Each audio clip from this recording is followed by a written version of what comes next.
We'll guide you through how to reset Windows 11 without losing all your data. So, if your computer is running slow, freezing, or having software problems, resetting Windows 11 can often fix these issues without deleting your personal files. To get started, come down to the bottom of your screen and click on the Start button. From here, open up Settings. You can either click on the Settings icon directly or use the search bar and type in Settings. Once the Settings window opens, make sure System is selected from the left-hand side. Now scroll down until you find the option called Recovery and click on it. Under Recovery Options, you'll see Reset this PC. Go ahead and click on the Reset PC button.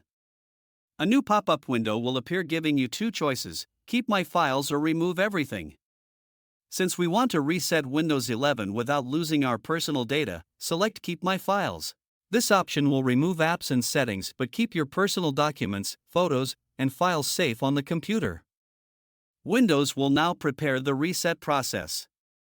Next, you'll be asked whether you want to reinstall Windows using cloud download or local reinstall. I personally prefer local reinstall because it uses files already stored on the computer, but you can choose whichever option you prefer. After selecting your option, click Next. Windows will now show you a summary of what will happen during the reset. It will reinstall Windows, remove installed apps and programs, restore settings to default, but most importantly, it will keep your personal files.